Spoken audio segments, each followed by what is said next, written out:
नमस्कार, हम अफरोज। दोपहर 3 बजे के भोजपुरी समाचार में स्वागत बा। सबसे पहले प्रमुख समाचार। प्रतिनिधि सभा के बैठक जारी। प्रधानमंत्री शेर बहादुर देउवा से बजट पर सांसद सबसे उठाओल सवाल के जवाब देवे के कार्यक्रम। एमाले नेतृत्व के सरकार एसपीपी समझौता कैल। नेकपा माओवादी केंद्र के अध्यक्ष दाहाल के आरोप। नेपाल अमेरिका से कौनो सैन्य समझौता ना करे के घोषणा। ग्लोबल आईएमई बैंक का बैंक ऑफ काठमांडू बीच मर्जर समझौता संपन्न। मर्जर पश्चात बैंक के नाम ग्लोबल आईएमई बीओ के बैंक रही। पूर्वी यूक्रेन के सेभेरोदोनेत्स्क शहर में हजारों सर्वसाधारण फसल। संयुक्त राष्ट्र संघ के ठहर। उद्धार में सहयोग करे के रूसी सेना के आश्वासन। आईएफसी एशियन कप छनौट में सहभागिता जना के नेपाली राष्ट्रिय फुटबल टोली स्वदेश फिर्ता।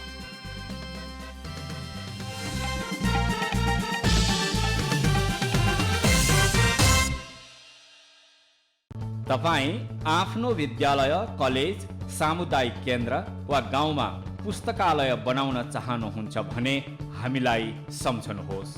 हामी तपाईँको आवश्यकता अनुसारका स्वदेशी र विदेशी पुस्तक सुपथ मूल्यमा उपलब्ध गराउँछौँ।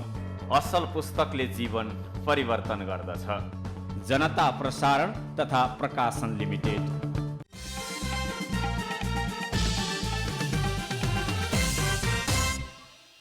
अब पूरा समाचार। प्रमुख प्रतिपक्षी दल नेकपा एमाले प्रतिनिधि सभा बैठक बहिष्कार कैले बा। अर्थमन्त्री जनार्दन शर्मा कर के दायरा हेरफेर में चलखेल कैले आरोप लगावत नेकपा एमाले संसद बहिष्कार कैले खा। प्रतिनिधि सभा के बैठक में नेकपा एमाले के प्रमुख सचेतक विशाल भट्टराई अर्थमन्त्री शर्मा पर टिप्पणी करत रहलन। संसद में बोलत भट्टराई शर्मा के गद्दार कहला बाद सभामुख अग्निप्रसाद सापकोटा उस शब्द रिकॉर्ड से हटौले रहलन। उस शब्द बोलला बाद भट्टराई के उहाँ रोकत सभामुख सापकोटा उस शब्द के रिकॉर्ड से हटावल जानकारी देहले रहलन। ओकरा बाद एमाले के प्रतिनिधि सभा के बैठक के बहिष्कार करत संसद से बाहर गइल रहे। आज के बैठक में प्रधानमंत्री शेर बहादुर देउवा से संबोधन करे के कार्यक्रम रहल बा। रक्षा मंत्री के जिम्मेवारी समेत संभालल देउवा प्रधानमंत्री तथा मंत्री परिषद कार्यालय और रक्षा मंत्रालय से संबंधित बजट पर सांसद लोग से उठावल सवाल के जवाब देवे के कार्यक्रम बा। 8 चुरे दिवस के अवसर में आज चुरे संरक्षण के खातिर राष्ट्रपति चुरे तराई मधेश संरक्षण विकास समिति गाछी और फलफूल प्रजाति के कम्ती में 1 लाख बोट बिरुवा रोपे के भइल बाटे। अषाढ़ महीना वृक्षारोपण महीना के रूप में मनावत महीना भर कम्ती में 5 लाख वृक्षारोपण के लक्ष्य लेहल चुरे संरक्षण विकास समिति के अध्यक्ष किरण पौडेल जानकारी देहने। वहाँ के मुताबिक आवेला 5 वर्ष में समिति कम्ती में 1 करोड़ बाँस अमृतसोज जैसन प्रजाति और 1 करोड़ गाछी फलफूल प्रजाति रोपे के लक्ष्य रखले बा। नेकपा एकीकृत समाजवादी बजेट पास भइल लगते मंत्री फिर्ता के निर्णय कार्यान्वयन करे के भइल बाटे। बुध के स्थायी कमेटी बैठक से सचिवालय बैठक के निर्णय अनुमोदन करत बजेट पारित भइल लगते सरकार में पार्टी के तरफ से पठावल मंत्री सब हेरफेर करे के निर्णय कैलक हुए। स्थायी कमेटी बैठक के बाद संचारकर्मी से बात करत प्रचार विभाग प्रमुख जगन्नाथ खतिवड़ा मंत्री सब के सरकार से फिर्ता बोलाव के सचिवालय के निर्णय के स्थायी कमेटी अनुमोदन कैल जानकारी देहने। अषाढ़ 10 गते पोलिट ब्यूरो और 11 गते केंद्रीय कमेटी बैठक और 13 गते केंद्रीय परिषद बैठक बोलाव के निर्णय बैठक कैल वहाँ के जानकारी देहने। भोजपुरी समाचार में अब छोट विश्राम।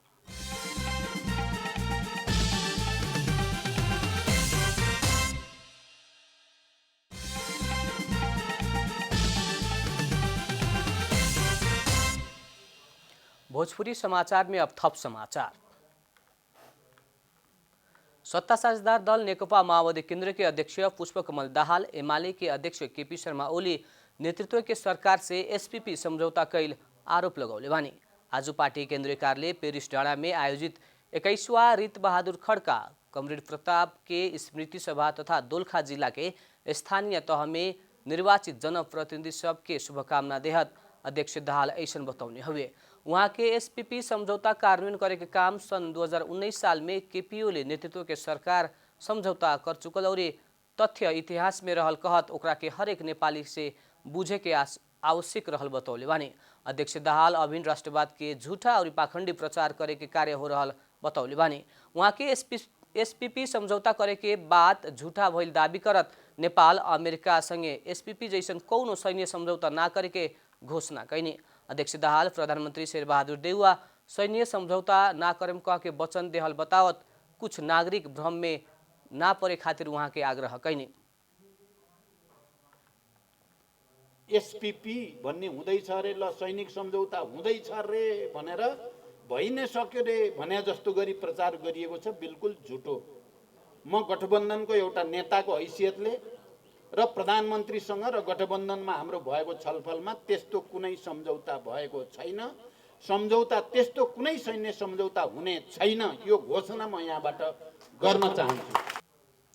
अध्यक्ष दाहाल गठबन्धन सरकार एसपीपी जैसन सैन्य समझौता करे के पक्ष में ना रहल स्पष्ट करत गठबन्धन नेपाल के राष्ट्रिय स्वाधीनता, नेपाल के विकास और समृद्धि के पक्ष में दृढ़तापूर्वक खड़ा होके के प्रतिबद्धता व्यक्त कैने। अब आर्थिक समाचार।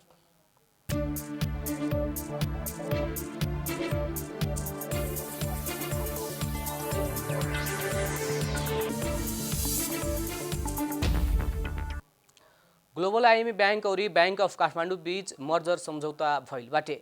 आज सवेरे होटल यति में एगो कार्यक्रम के बीच दोनों बैंक के अध्यक्ष से हस्ताक्षर करके मर्जर समझौता संपन्न भइल हुए।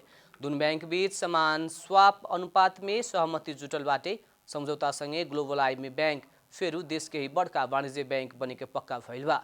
मर्जर पश्चात बैंक के नाम ग्लोबल आईएमएफ बीओ के बैंक रहे के भइल बाटे। बैंक के चुक्ता पुँजी 34 अरब हेलल बाटे त पुँजी कोष 50 अरब होखी। मर्जर के बाद बनेवाला बैंक के संचालक समिति में ग्लोबल आईएमएफ बैंक के तरफ से 5 जने और बैंक ऑफ काठमाडौँ के तरफ से 2 जने रहे के सहमति भइल बा। भोजपुरी समाचार में अब छोड़ विश्राम।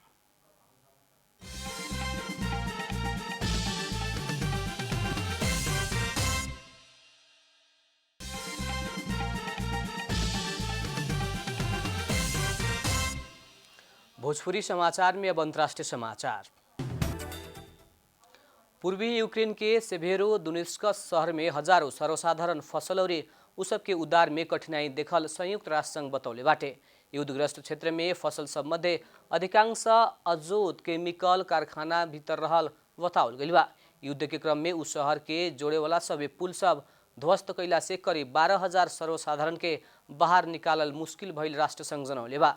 अधिकांश भूभाग रूसी सेना के कब्जा में गइल सेभेरोदोनेत्स्क में खाने पिए वाला पानी और सरसफाई बड़का चुनौती देखला से आदमी सब कम्ती में पानी बिना बाँचे सके के कहे के चिंता बढ़ल राष्ट्र संघ जनौले बा। राष्ट्र संघीय निकाय सब युद्धग्रस्त क्षेत्र में फसल सर्वसाधारण के सहयोग करे के कोशिश कैला पर भी निरंतर के युद्ध और पहुंच मार्ग के अभाव में मुश्किल हो रहल बा। रूसी सेना सर्वसाधारण के उद्धार में सहयोग करे के आश्वासन देहला पर भी अभी तक रास्ता ना खुलल राष्ट्र संघीय अधिकारी लोग के कहना बाटे। रूस समर्थित पृथकतावादी नेता लोग यूक्रेनी लड़ाकू सबसे रास्ता अवरुद्ध कैला से सर्वसाधारण के बाहर पठाव के ना सकल दावी कैले बा। अब खेलकूद समाचार।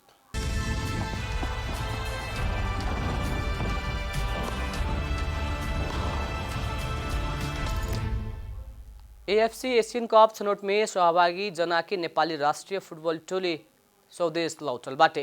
नेपाली टोली आज सवेरे नेपाल आ पहुंचल हुए। नेपाली टोली के अखिल नेपाल फुटबल संघ इन्फा पदाधिकारी लोग स्वागत कैले रहे। 31 सदस्यीय नेपाली टोली स्वदेश लौटल बाटे, लेकिन मुख्य प्रशिक्षक अब्दुल्ला अल मुताराबिन कुवैत में ही रहल बानी। कुवैत में भइल छनौट में नेपाल अंकविहीन बनल रहे। समूह ए में रहल नेपाल समूह के अंतिम में रहे। छनौट के पहिलका खेल में नेपाल जोर्डन से 2-0 से पराजित भए रहे त दोसर का खेल में नेपाल आयोजक कुवैत से 4 गोल अंतर से हारल रहे। मंगल के राति भइल अंतिम खेल में 10 खिलाड़ी में समेटल नेपाल इंडोनेशिया से 7-0 गोल अंतर से हार बेहोरले रहे। नेपाल आईसीसी विश्व कप लीग 2 त्रिकोणात्मक सीरीज में घरेलू टोली अमेरिका से 39 रन से हार बेहोरले बा। जीत के खातिर 246 रन के विजयी लक्ष्य पीछा कैल नेपाल 47 ओवर 4 बॉल में 206 रन में ही ऑल आउट भइल रहे। नेपाल के खातिर आरिफ शेख 76 बॉल में 3 चौका सहित सर्वाधिक 63 रन के योगदान देहलन। इससे पहले मोसा क्रिकेट स्टेडियम में टॉस हार के बैटिंग कैल अमेरिका निर्धारित 50 ओवर में 7 विकेट गंवा के 245 रन बनौल रहे। अमेरिका के गजानंद सिंह 60 बॉल में 5 चौका और 1 छक्का सहित सर्वाधिक 58 रन बनौले रहलन। लीग में ओमान 36 खेल में 44 अंक जोड़त शीर्ष स्थान में बा। स्कॉटलैंड 20 खेल में 28 अंक जोड़त दोसर का स्थान में बाटे। यूएई 22 खेल में 26 अंक जोड़ले बाटे त अमेरिका 24 खेल में 22 अंक जोड़त चौथा स्थान में बा। नेपाल 16 खेल में 15 अंक जोड़त पांचवा स्थान में बा। अंत में प्रमुख समाचार फिर एक बेर। प्रतिनिधि सभा के बैठक जारी। प्रधानमंत्री शेरबहादुर देउवा से बजट पर सांसद सबसे उठावल सवाल के जवाब देवे के कार्यक्रम। एमाले नेतृत्व के सरकार एसपीपी समझौता कईल। नेकपा माओवादी केंद्र के अध्यक्ष दाहाल के आरोप। नेपाल अमेरिका से कौनो सैन्य समझौता न करे के घोषणा। Global IME bank of Kathmandu बीच मर्जर समझौता संपन्न। मर्जर पश्चात बैंक के नाम ग्लोबल आईएमई बीओके बैंक रही। पूर्वी यूक्रेन के सेभेरोदिनिस्क शहर में हजारों सर्वसाधारण फसल संयुक्त राष्ट्र संघ के ठहर उद्धार में सहयोग करे के रूसी सेना के आश्वासन। आईएफसी एशियन कप छनौट में सहभागिता जना के नेपाली राष्ट्रीय फुटबल टोली स्वदेश फिर्ता।